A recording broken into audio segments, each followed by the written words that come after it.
Safe and sound at home again. Let the waters roar, Jack. Safe and sound at home again. Let the waters roar, Jack. Long we've tossed on the rolling main. Now we're safe ashore, Jack. Don't forget your old shipmate. Folly, rolly, rolly, rolly, ride-o. Hello, my name is Claudia Russell, and I want to welcome you to our first episode of An Insight with Claudia. In today's episode, we will interview Gerd Ordelheide. Gerd has not only owned the Red Lion since 1997, but he has also just recently purchased Atlantica, the Cohasset Harbor Inn, as well as Brisas and the Old Salt House. So in this interview, we will talk to Gerd about his future plans, not only for those new purchases, but also for the Red Lion. So join me in talking to Gerd and learning more about his future plans.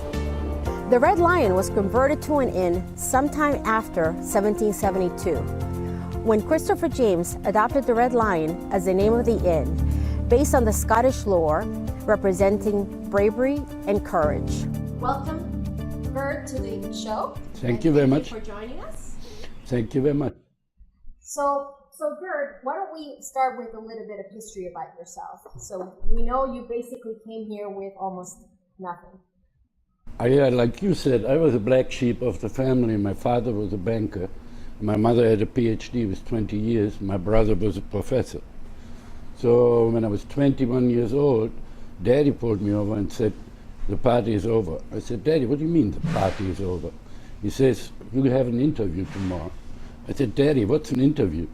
Oh, that was in 1965. And they had just rented 4 floors in my father's bank. So I said, "Daddy, I go to the interview, but I really want to go to a disco tonight." He says, "No, there's no disco." So I went to the interview, and all the lights were blinking and this and that and the other thing. And the manager asked me, "How do you like it?" I said, "That's very interesting."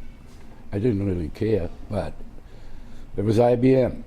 So they said, "You're starting Monday morning with IBM." So I went back to Daddy and I said, "Daddy, you got me to work." So I started with IBM, and after 3 years, I said, "Daddy, this is not going to work out." I played professional soccer when I was young. And he says, "What do you mean?" I said, "I know probably our telephone book of 150,000 people, zeros and ones, and haven't gone out at night anymore, haven't played soccer. Give me $400. He says, "What are you going to do with $400? I said, "I'm going to America." He said to me, "Sit down, have a beer, it's going to go away." 2 weeks later, I sat in an airplane, came to America, and immigration says, "How much money you got?" I said, $400. I was 24 years old at the time then. And immigration said, "That's not much." I just blushed, my English wasn't really there. And I said, "Where are you going to live?" I said, "I don't know." They said, "There's a rooming house for $50 a week."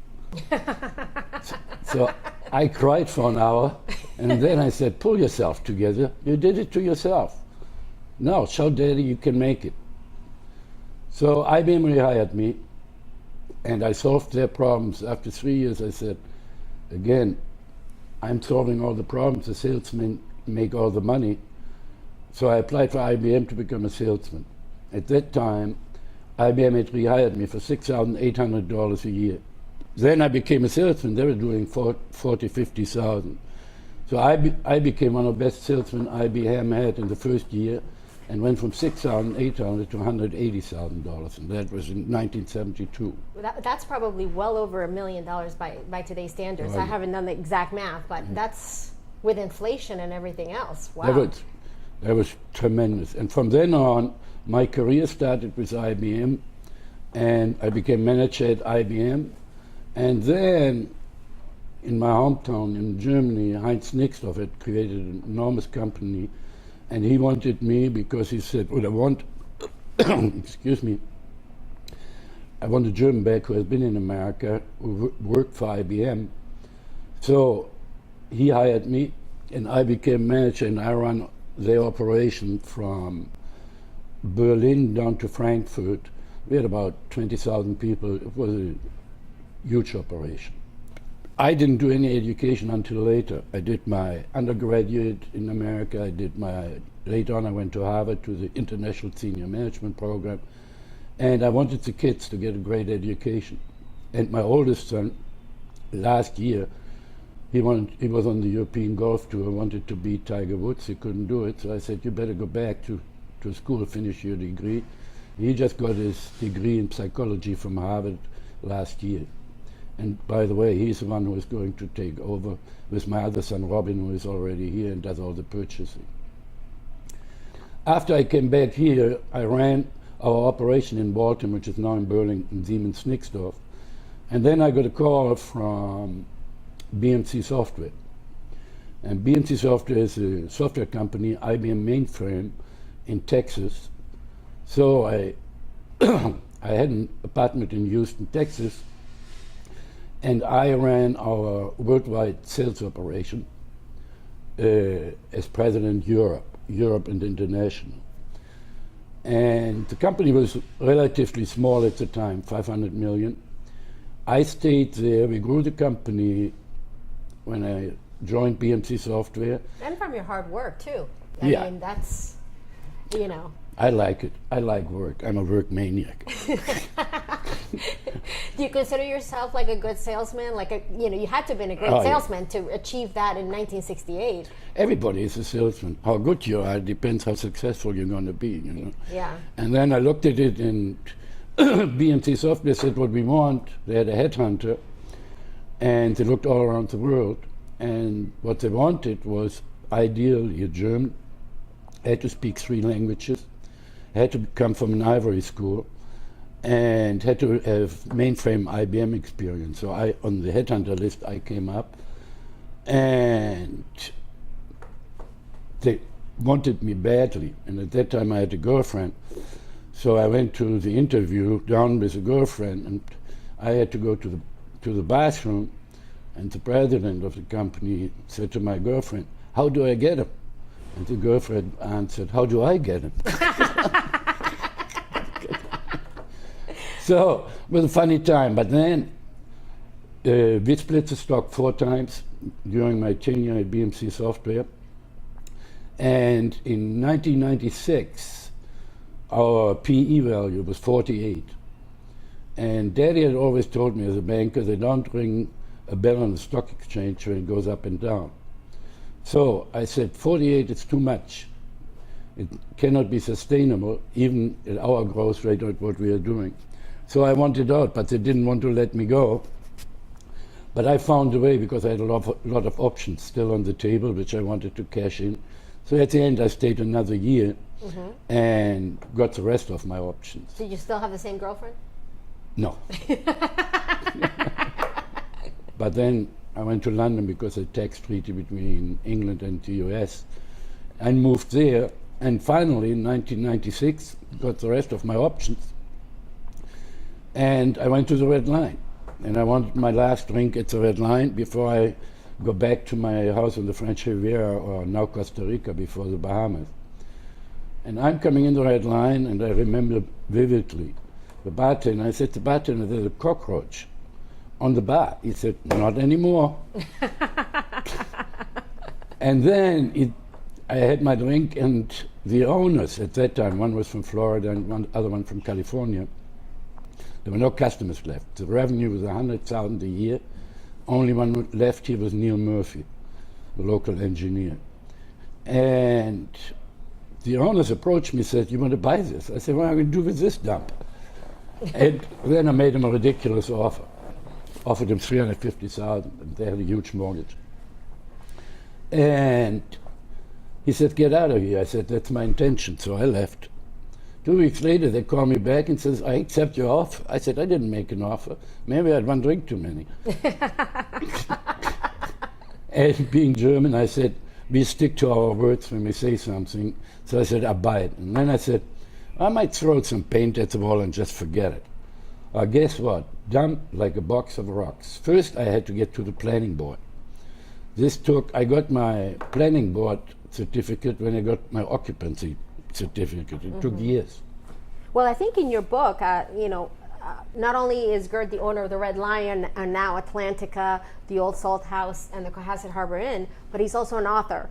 And this is one of his books that he's written, which is The Red Lion Inn, The Bill of Fare. And in your book, you say that it took you longer to get through the planning phase of the Red Lion than to build a John Hancock Tower. It was enormous. It was partly ridiculous, but then there were some great people on the planning board, like Al Moore, who was the chairman of the planning board. He came, he looked at the progress. We even had a glass of wine in front. The bar didn't exist. The old fireplace only existed, and we were sitting on the floor and having a blast. And what happened is, when I went to the planning board, I showed them the plans, what I wanted to do, and they said, yeah, we heard that all before. There's no cars in the street anymore. Everything is dead, and the Red Line. We heard everything before. Everybody wants to make it great, and then why don't you just start? So I started. The next day, we were blasting. We took the whole inner part, but I had decided to keep the fireplaces and the original ceilings in the bar and in what we call the yellow room. They came over and said, what are you doing? I said, you told me to start. So I started, and the whole place was gone. When you look in the book, you can see it. The whole place was gone. So it's amazing some of the structural changes that you've made to this building. So what made you decide to keep certain things, and what made you decide to change certain things? I didn't want a Holiday Inn with white walls. I didn't want to marry it or anything like that. So I said, this got to have character, the town has character, and the Red Lion got to keep his character. And then I remember Daddy, when I was young, he says, IBM, that's the future, my son. And I said, functions. Because everybody went broke in this place before I bought it, except the original owners. And I said, what are you going to do? And then I said, functions. I looked at the Barker Tavern at the time, and I said, but that meant another investment. And now it got big, because I didn't have the space. First, the gas station I wanted to buy, but he went ridiculous. Then there was a lilac house for sale. And so I walked in and said, I paid the $450,000. They said, great. I said, there's only a little condition here. You got to be out in 7 days. Because that's the only way how I could extend my property. And so I said, here's another $20,000 in cash. You should have seen him packing. At that time, the paper wrote, he must be crazy. Now everybody says, what a genius idea. Let me go back a little, okay? Let me go back a little because it gets the whole story proper. Okay. Why I bought the Atlantica and why I bought this. So then I moved there. I made a bakery. I said I want a bakery because I was fixed now on weddings. Yeah. But I had built a Salon de Soleil, it's called. In Germany, you never have a wedding over 100 people. So I'm standing there. The first guest wanted to inquire for a wedding, 150. I said, what, 150? So I hadn't done my research properly, how many people are in a wedding. But then I said, okay, fine, built the barn. And that's when I had bought the place, and I built the barn. And I had, when I built the barn, already in my mind, and it's still in my mind, and it's coming sometime, I put the sewage in, I put all the electricity up there when I wanted to build my condos in the back. That was last year. And the planning board didn't go, and went on and on. And then I said, what did I learn in Harvard? In order to protect your business, you got to have a repetitive competitive advantage. And I look at my weddings. Like I said, we do about 28,000 people in weddings a year in the Red Line alone. Wow. So I'm saying, in order to protect it, you have only 15 rooms. If somebody comes and copies that and has 60 rooms, 70 rooms, you're done. Yeah. And that was a principal reason. I wanted to buy the Cohasset Harbor Inn, and Peter's a friend of mine, but he wouldn't sell the Cohasset Harbor Inn alone, only with Atlantica. So that was the main reason behind it, that I got now 55 rooms more, because the guests in Atlantica they're doing half my wedding business, not even half, come mostly from the Red Line, because I have only 15 rooms. So it was a shoo-in for both of us. So Peter wanted to leave and I wanted to buy. Wow. But really what came about is Joe Campbell came to me, who was the owner, and he says, he has some partners, he would like to buy the Red Line. I was outside on the porch, and I said, now you got to understand, this was a big investment. A lot of people asking me where the money comes from. Yeah. I made enormous amount of money. I paid cash, 10 million from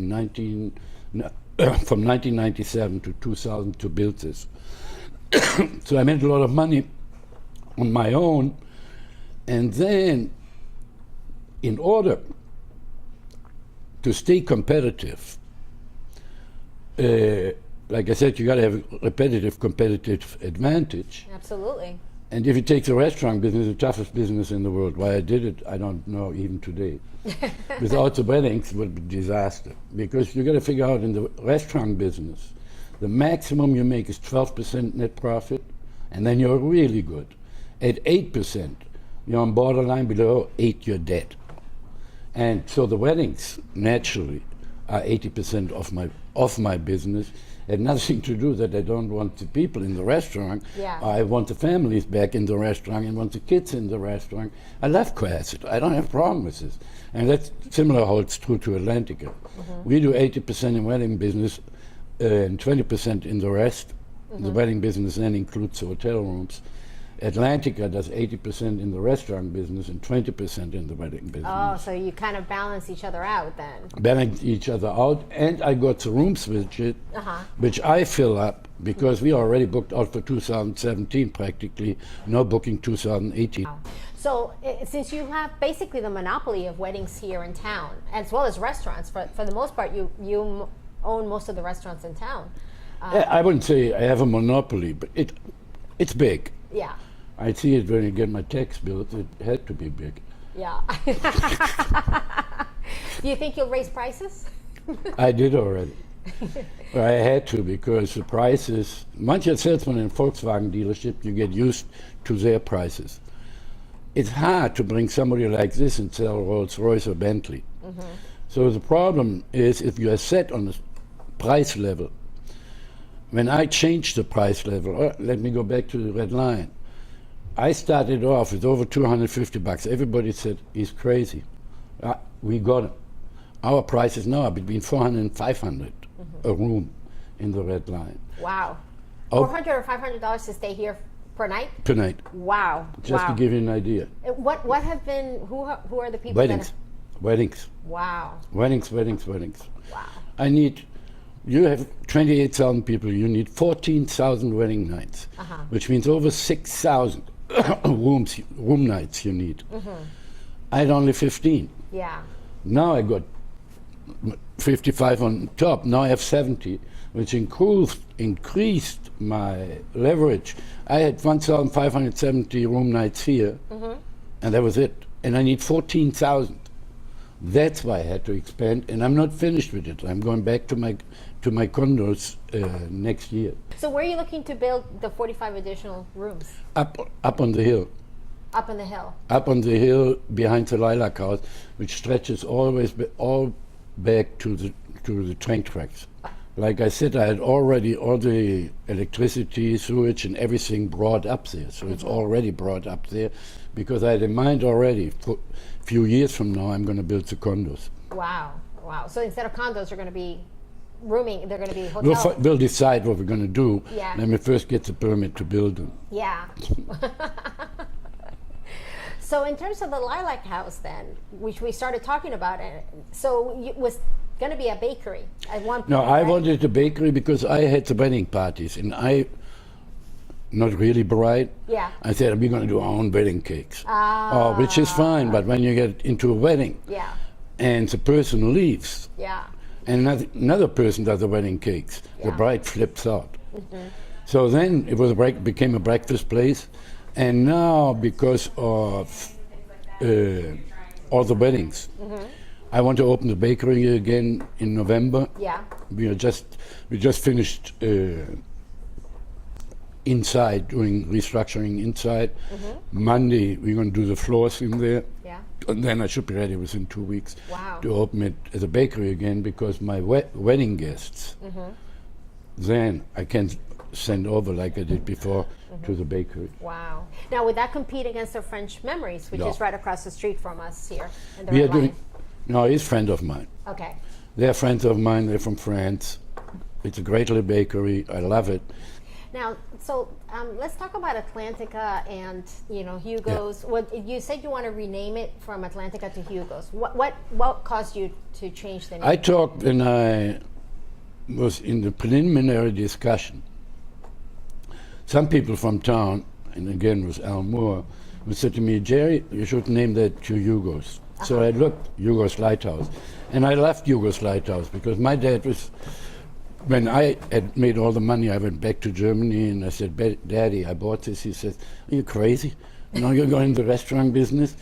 And you never thought you'd go into hospitality, did you? No. And You like surprising people, don't you? oh, Daddy sat there and sitting in front of a fireplace in Germany, and Daddy, I made an enormous amount of money with BMC Software. He says, you camel. He calls my brother over because I was the black sheep in the family. My brother was professor, international big professor. He said, Daddy, it's right. Daddy said, only in America. It was $400 30 years later. So tell us about your plans for Hugo's and Atlantica and the Old Salt House. Okay. Do you plan to, because I know Hugo's, you plan to, it's already opened, but Old Salt House hasn't been opened yet. Is that correct? No. When do you plan to open it? What happened is it took so long because there was a local bank involved and they couldn't make up their minds, this and then the other, and then I went with another bank. But at that time, Peter was still operating Atlantica with Joe Campbell. Yeah. And they had weddings booked which had to go on. And he couldn't give it over to me because I didn't own it yet. So that's why the sign was up in Atlantica for a while. It says, we are closed, but weddings only. Okay. Had nothing to do with us. Oh, because the contracts with these wedding parties was with Atlantica? It was with Atlantica. Oh, and I didn't okay. own Atlantica. Okay. So then, when I finally owned it, Yeah. then I wanted to open the Salt House. Now, this beautiful town management came and health department and you name it. I don't know if they've ever been there before, but I'll find out because I'm going to get their health reports from the years before. And anyway, finally we opened, kept it open till about beginning of October. And then over the season it's closed because the weather gets bad. And then we opened Atlantica. And Atlantica is now open since 3 months. And number one, it's doing well. Number two, people, and I have eaten, the people say the food is excellent, the service is great. So that's what I all wanted. Now, what I really have in mind is that, and that's why I'm coming back. That's what I was going to ask you next, is what are your plans? What I really have in mind with Atlantica, Salt House will stay as it is, not going to change anything, reopen for the summer. Atlantica, I want, because when I came to Cohasset in '87, I was in Atlantica, the little bar which is down over the water, and Daddy was, at that time, '87, he was 86, and he danced there on New Year's Eve and this, and when Carter owned it, I heard there were about 1,000 people going through there, similar to Anthony's Pier 4. Wow, 1,000 people. Wow. When they owned it, that's years ago, Yeah. 20, 30 years ago. So that's my dream. Getting it back like Anthony's Pier 4 Oh, yeah. or Hugo's, but calling it Hugo's Lighthouse, because Hugo's was very well known, as I understand it. I wasn't here, I liked it a lot, but similar to Anthony's Pier 4. When I was president in Germany, in computer company, and we brought customers to Boston, they all wanted to go Anthony's Pier 4, because the lobsters over there, you pay for a lobster here, not much money, but when you're in the French Riviera, you're in where I live, That same lobster cost you $125 in a restaurant. Wow, wow, wow. So you go back to, that's my dream. Yeah. So in order to achieve that, got to do some structural changes. One is for the wedding party, I want to raise the floor because the insulation, utility bills over there are crazy. Why? In the winter, the wind gets under the whole floor, and I want to raise the floor with a lot of insulation, and I have the space to do it. I do not want to change much at the moment. The bar will stay as it is, but I talked to a local who bought the old bar, the inlaid bar with the ships in it. Oh, wow. And Must be beautiful. And I want to buy it back and bring it back and put the little bar downstairs. They call it the sale room now, I guess. Oh, so you would open it downstairs of it? The sale room, yeah. Sale I room. would put the little bar back where it was in the sale room. Oh, wow. You still have some tables there, but I want to put it back. Yeah. So that is the Hugo name change. So that's my dream. What it needs naturally, I got to get new signage done. I got to get it. And what are your plans for the signage? What do you want, like the signage? Ideally, Yeah. I want to put the lighthouse where the Atlantica tower is now, Okay. out of wood, and put a light in there. What is it? 143, I think. Yes, 143. Yes. Yeah. I love you. Yeah. So outside, and then just get it back. I created a new menu. I did it even before, just after I had bought Atlantica. I worked on the menu. Wow. And And what the made you put some things in the menu? Like, what do you have in the menu? Can It's you show some? identical 1954 menu from Hugo's. I added my Wiener Schnitzel, which I needed, but all the rest is the identical menu from 1954 from Hugo's. Wow. And what made you want to do that? Because I said, hey, look, if something was successful, Yeah. it will be successful, like Anthony's Pier 4, that would have stayed open for 20 years, 30 years was Yeah. open. So Although I don't know if you know, Anthony's Pier 4 was it's now done. now gone. Yeah. Yeah. Yeah. Which is a pity. Yeah, it is. So that's why it I was want a to. classic place in Boston. That's when you ask me about my legacy. That would be my legacy. Give that over to my sons, but it is Hugo's then. And they are now 40 and 38, so I rather go to the son. But I got to get the playing field properly for them with the town and the various town people and the police department and this and that. And there's some obstacles which I got to clear out. So a few things that I'd like to talk to you about is, like, you've had some trouble with getting, the permits, and, back when you rebuilt it back in 1997 or reconstructed the Red Lion, you said it took you longer to get the permits than the John Hancock Tower. In terms of the changes that you're looking to make to Hugo's, how would you describe your relationship with the town of selectmen and getting permits in town? Naturally, it's a big business, a big part of the town, and what I expect is that the town supports me. Yeah. Supports the business, not only by talking, no, by doing things. Yeah. And I'll give you an example. Maybe I don't. No, give me an example. Go ahead. Now, the real issue is it's not so much the permits. Yeah. It's more the attitude. And that was against the Red Line, and it goes back years. But as you know, in order to clean this all up, because it's continuing and has to do with the police department, has to do with town manager, and I liked the selectmen. They were like the Fred Coates and Martha Gatsby and Diane Kennedy. They can still think straight, but some of them, I can't see it. It's their own ego what they're doing, and I won't go for it. So I hired a law firm called Bigman, Prince Lovell in Boston, and they are looking into this. There was an incident at the Quasit Harbor Inn where people had left after wedding at the Quasit Harbor Inn, then had booked an after party at the Legion. Yeah. Then That was all over the newspaper, and Yeah. I remember reading about that. Yeah. Peter had a photo booth outside, contracted in a contract, Peter Roy, because we have to now execute his wedding. So there was some noise Yeah.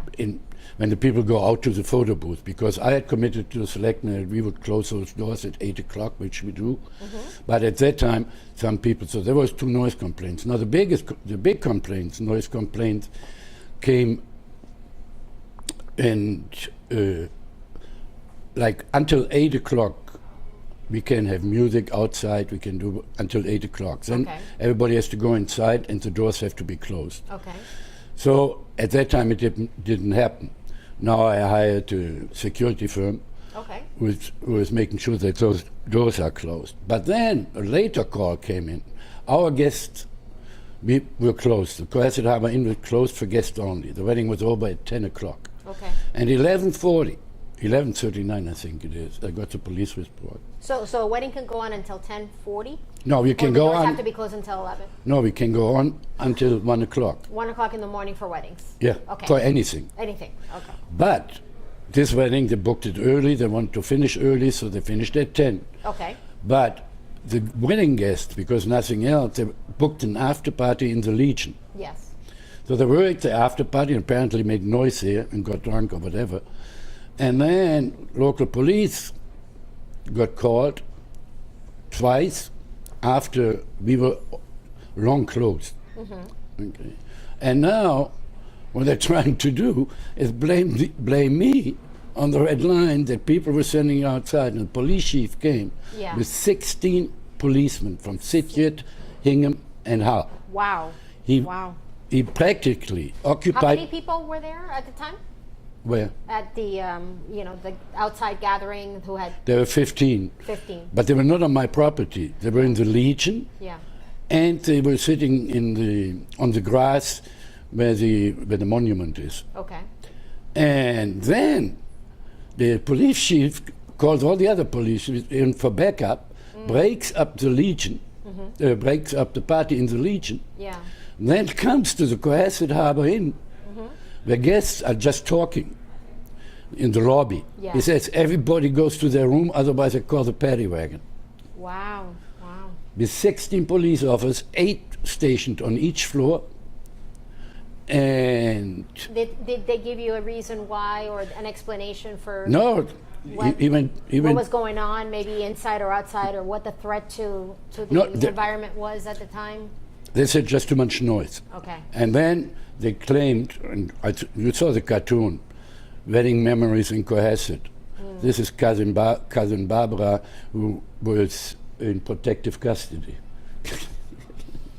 So you asked me about the problems. Okay? Yeah, This is a yeah. major one, and I'll fix it. That's why I hired Prince Lobel, and it will be relatively big investigation. It has to do with town manager, it has to do with Mr. Quickly, and some other people. Wow. Wow. Yeah, Because you can tell me, we want to support the business and this, and then you do this. You practically occupy my hotel. It's a chef from the Hilton would go down in his lobby and says, when there's some drunk people, everybody goes to his room, otherwise I lock you up. Wow. Wow. So, I mean, there have been numerous complaints, from your close neighbors, even here at the Red Lion, for the weddings. How would you describe, that interaction with the neighbor? Let's talk about the Red Line first. There's only one family who complained all the time. And it went so far, they didn't complain about the barn, so much about the barn, because the barn is extremely insulated. You hardly hear anything, we don't open the door. They were complaining about a ceremony held on my property with no music, where the people were clapping their hands. Yeah. And then the town manager, Mr. Senior, goes in, forces the building manager in town to do a cease and desist order. So I'm going all after this, okay, just to give you an idea. Now over there, they had talked to the cops, and I'll find out how many noise complaints were there. and I find out from whom and when. Yeah. And my issue is I want to have a good neighbor relationship. Oh, absolutely. It's very important. Yeah. That's very simple. Yeah. I want to restrict the noise. If I had a house there and there was excessive noise, I wouldn't want it either. Yeah. So I understand it, but let's be reasonable. Yeah. You have a business, you have 2 hotels in town, and you have 4 or 5 restaurants. Let's be reasonable. Do you plan on buying that house out at some point? Which one? Is that a future plan to buy the house next door at some point? Which house next door? The one that makes all the complaints? No, they're not going to buy the whole group there. That's a citizen group. They're not going to buy the whole stretch on the harbor there. Yeah. So we started.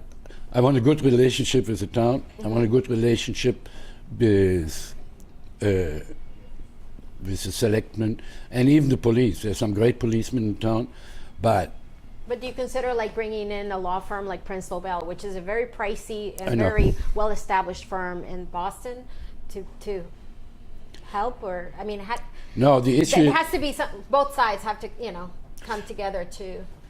My thinking on this is I have to stop it. Okay, the harassment and discrimination against me personally in the Red Line, I have to stop it. Yeah. I don't listen to anybody anymore. Jerry, we want you to be successful. Jerry, we want this. I don't need this. I can do it myself. Yeah. My issue there is I got to stop harassment, abuse of power, and unequal treatment. I see. Yeah. Weddings I held everywhere. Wedding ceremonies I held everywhere. Yeah. Then I can't hold it in the Red Line. Ceremonies, I'm not talking about weddings. Noise. Look at the music circus. Look at the others.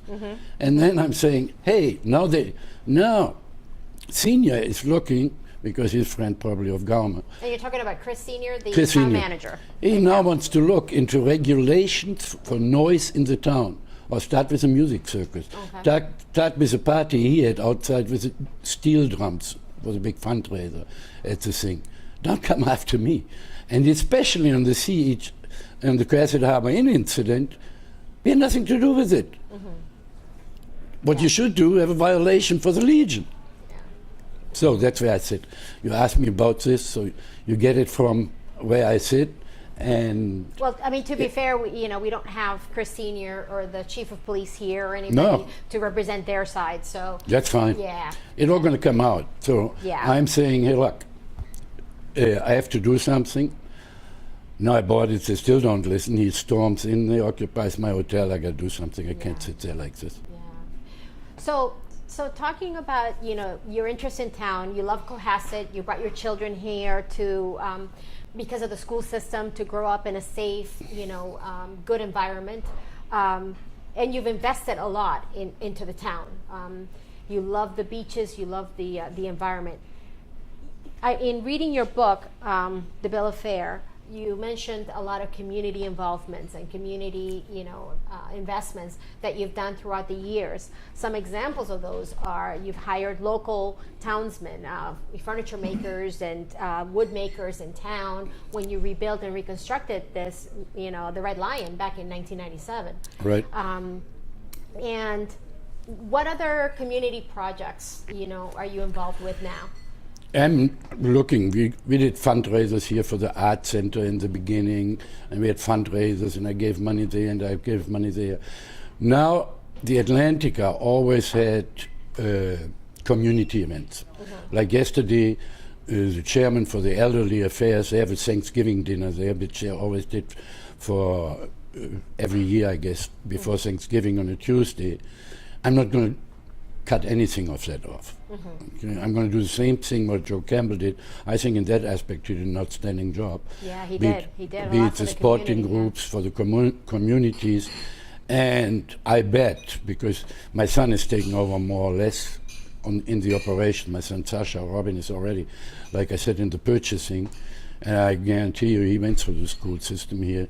So we not only continue this, we will expand on it. So you say his kids are in the school system here in Cohasset? They went through the school system here. Wow. Both of them. Yeah.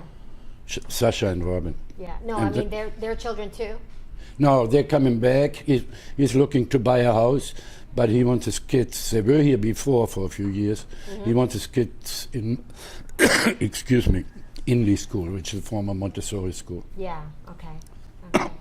So for community projects and community investments, Atlantica, which will be renamed to Hugo's, will have the same, will I want to invest in the community. I want to expand on it, but then I want everybody to be behind it. We were talking about Christmas market. I talked to Mick from Dooley's, who's a friend.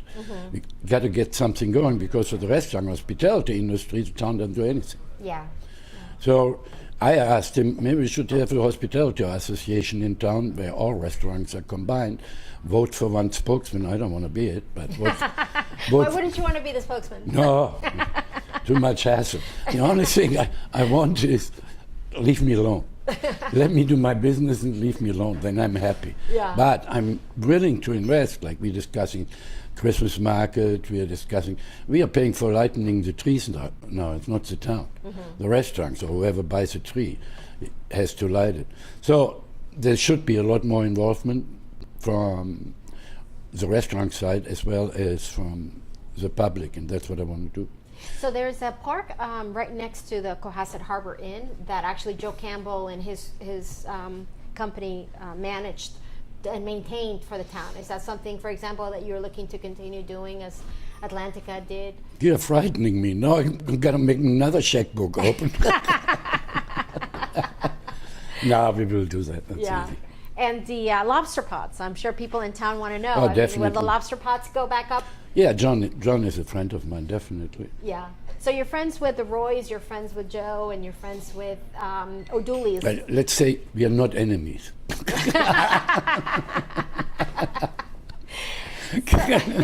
When O'Dooley's went up, is there any competition between your bar here at the Red Lion? And no, he gets enormous amount of money from us because you have a wedding of, like, we had one yesterday. Today we have 180 people.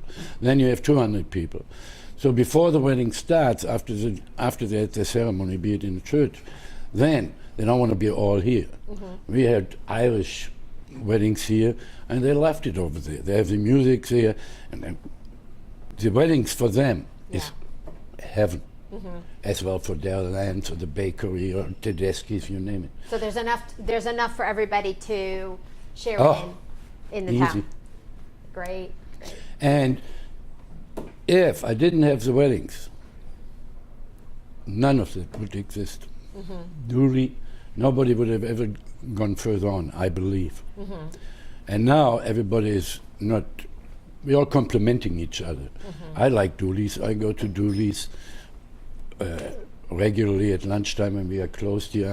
I'm eating over there. And going back, Salthouse will stay. Atlantica, I want to make to Hugo's, I said, but then I will also open for lunch again. Yeah. Because we don't do lunch here, but in the bakery I will do breakfast and lunch probably. So breakfast, lunch at the bakery, you'll still keep lunch at Atlantica and dinners, and Old Salt will open back up. And I'm really looking forward to open Brisas. I like Brisas in the evenings, you know, when you could go there to Cohasset Harbor Inn. That's my first things I wanted to do. Oh, I love the tapas there. They were delicious. So let's, can you show us real quick the menus from the That's menus? Hugo's. When you look inside, it is the identical Hugo's menu Thank you. from 1954. The plan is I printed 500 because so you can take those home. And anybody who wants one, just come by at Atlantica or the Red Lion Inn. We give you one. So was this what the menu looked like back in the 1950s? This was the identical how it looked like. Wow. It says your host is the Ordelheide family. Wow, wow. So you have a lot of history here at the Red Lion. You've kept a lot of the things you said in your book. The previous owners, kept everything, and sometimes you would leave things outside, and you said free for the taking, and people from town would come and take things, right? Just to keep the memorabilia and the history. Right. What is the oldest thing that you have here, and what is the most cherished, history? And this has so much history behind it in terms of the I agree. The Underground Railroad. For our listeners, they actually will hold slaves here, Yeah. through the Underground Railroad movement. And Now they would that paint their connected, fireplaces a that different connected color? to the that connected to the bakery actually, the Wow. underground playground, the underground tunnel. Wow, wow. This is the most important piece for me here. This is the original baking oven for the family, because this was a farmhouse when it was built in 1704. Uh-huh. And that's where they're doing their cooking. Wow. And my son came, and he loves it. So he teaches them now. Baked lobster we make in there, whole fish he does in there. And it's starting for the public within a week, 2 weeks. And we are doing it now every night, but without big announcements or something. Wow. So will the taste be different there from a new oven from? Absolutely different. Because another thing I read about in your book is that you have one of the largest ovens in the United States, in the country of the United States. It's a bonnet. It's called a bonnet. There are only two. This one and one in New York in a French restaurant. Uh-huh. And when I bought the place, I said, I like to cook. My son is now there cooking, help with the chef setting up the new menu for that oven, I said. And then I said, I had made all that money, I said, German by quality. Mm-hmm. And no offense, all American equipment you have to replace every 6-8 years. Really? It's no offense, but it's made like this. It's on purpose like this. Mm-hmm. So I said, and the freezers and that is all American. But I said, I want a stove which will last 300 years as long as this building stands, but it got to be maintained properly. Mm-hmm. And it's called a Bonnet, is a famous manufacturer in France. And the stove was expensive, because $140,000. Wow. If I would have taken a normal stove here, it would have been $40,000 something, everything together. So for you're not afraid of spending money for good quality, would you say? That's exactly something that will last. Again, my father told me when I bought a hammer, don't buy that cheap hammer. Mm-hmm. It's going to break. Buy good quality stuff. Yeah. That's similar how I was brought up. Yeah. In life, they say you get what you pay for. That's it. Yeah. So let's look at this menu. So what's your favorite, what is your favorite meal? Not only from the menu, but also that you said you like to cook. What is your favorite meal? What do you like to make the most? If we go to the bar, it says Jerry's famous Rinderrouladen. Jerry's famous what? Rouladen. Good. Oh, help me pronounce that. R-O-U-L-A-D-E-N. R-O-U.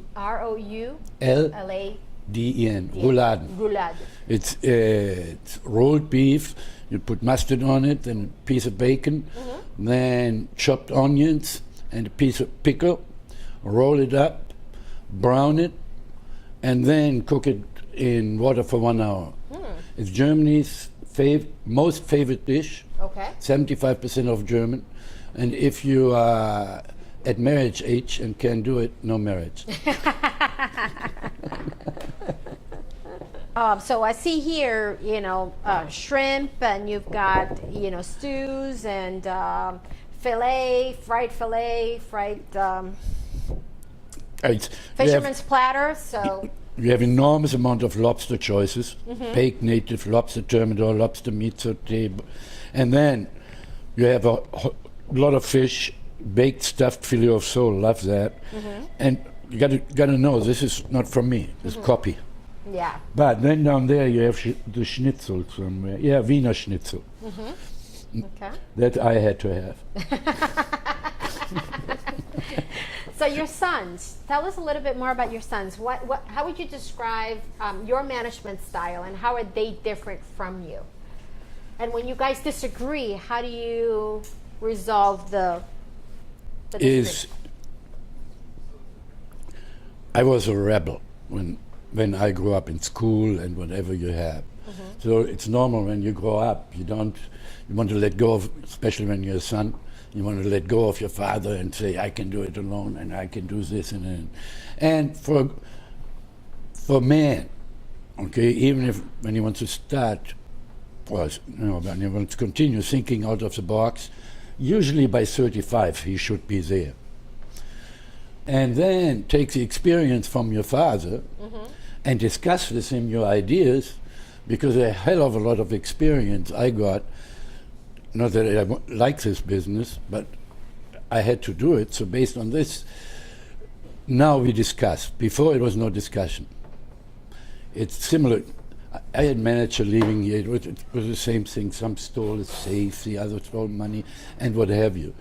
I ran huge companies, 30,000, 20,000 people. And there it's easy because you have layers of people. In the restaurant business, although we have 100, 150 employees now, in the restaurant business is different. And I always have a saying which says, the worst employees are stupid and ambitious. Stupid and ambitious. The people who go in the basement and says, Jerry, the light was on in the basement, I switched it off. In a large company, you have those, you don't see those. In a small company, they shouldn't have been hired.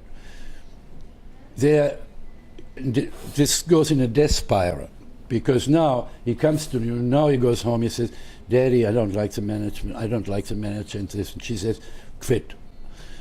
Then he wants to try harder. So you're in a death spiral like this. Whereas if you have a stupid and lazy employee, you don't see him. He's just hiding somewhere. Yeah. And the best, naturally, are the bright and ambitious ones. So my management style is, when I got hired by BMC, they said, he has one fault. He doesn't accept mediocrity. And for a company with a huge strength. Now, my son, like I just said, he's from Harvard, got his Harvard psychology degree. He's different, which is good for the town, actually, because he wants to nurture the employees from the ground up as well, promote from within. He's naturally involved. He wants to work with them over the next 20 years or whatever it is. And so he is more communicative. Let me put it this way.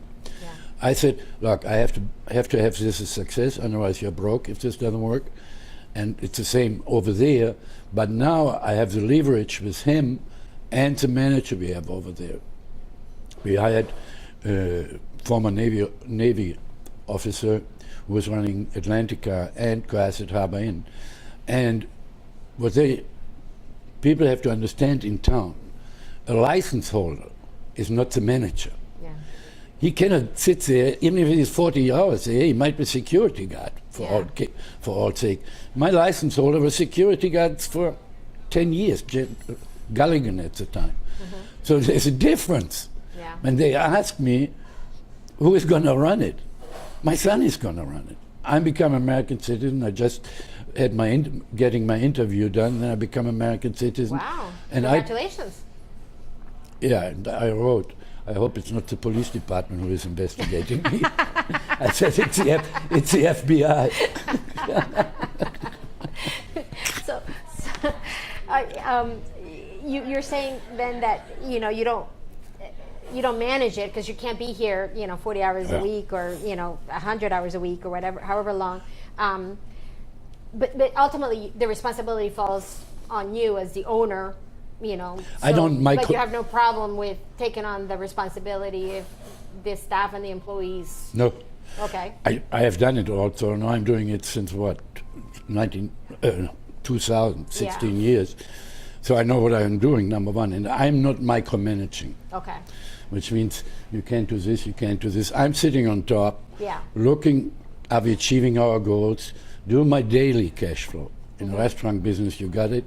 Got to understand your costs, but to also understand the marketing strategies, what you have behind it, and who is your client base. Whom do you want it to be, and who is it? Okay, you cannot be. In order to be successful, I guarantee you, in any business, you are in an elevator, for 10-story elevator.